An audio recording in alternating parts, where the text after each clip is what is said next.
गो सेवाओं के माध्यम से पोर्टल बनाया है। लगभग 500 से ऊपर गौशालाएं वो रजिस्टर हो चुके हैं।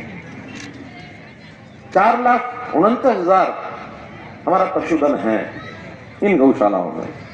अगर मैं केवल पानीपत की बात करूं तो पानीपत में भी लगभग 21,000 ये यानी पशुधन है।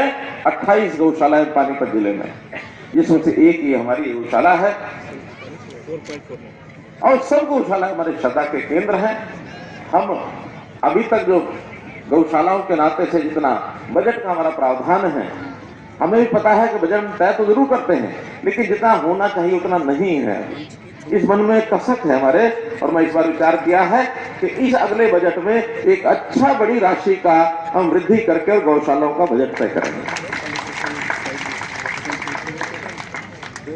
और उसमें भी जो बेसहारा गौवंश है वो जितना ज्यादा किसी गौशाला में होगा उनको उस बजट का हिस्सा ज्यादा मिलेगा, क्योंकि उनकी सेवा पर विशेष ध्यान देना है हमको।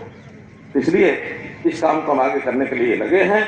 तो मैं तो इतना ही कहूंगा कि जो बातें यहाँ कही गई हैं ये बहुत ही यानी एक प्रकार से उसी श्रद्धा भाव से कही गई हैं। मैं जब आया हूं और आते ही मुझे कहा कि मैंने कहा मंच पर चलते हैं, तुम्हारे आयोजकों ने कहा कि नहीं मंच पर नहीं जाना है, अपनी भूमिका और इस पार से शुरू हो जाएंगी, तेरा मेरा और पर्ची खर्ची उसमें से चीजें शुरू करेंगे। क्या वो बात ठीक है? अगर इस प्रकार का दोबारा से वही जमाना आ गया तो बताओ ठीक है भाइयों?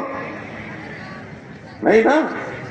तो आज जो हमने पारदर्शी तरीके से काम शुरू किया है इसको सब सहमत है ना? सब सहमत है। अब इन्होंने आकर के कुछ हमारे सरपंच भाई और जो हमारे पंचायती राज के लोग हैं उनको उंगली लगा दी कि भी वहां जो पारदर्शिता से ई टेंडर की हमने बात कही है, आप उसको ई टेंडर को मत मानो।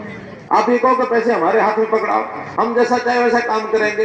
ई टेंडर में तो भाई सब कुछ हिसाब किताब सामने आ जाएगा, ना कोई अधिकारी ना इंजीनियर ना कोई और गड़बड़ नहीं कर सकेंगे, और गड़बड़ करेंगे तो रिकॉर्ड सामने पड़ा है।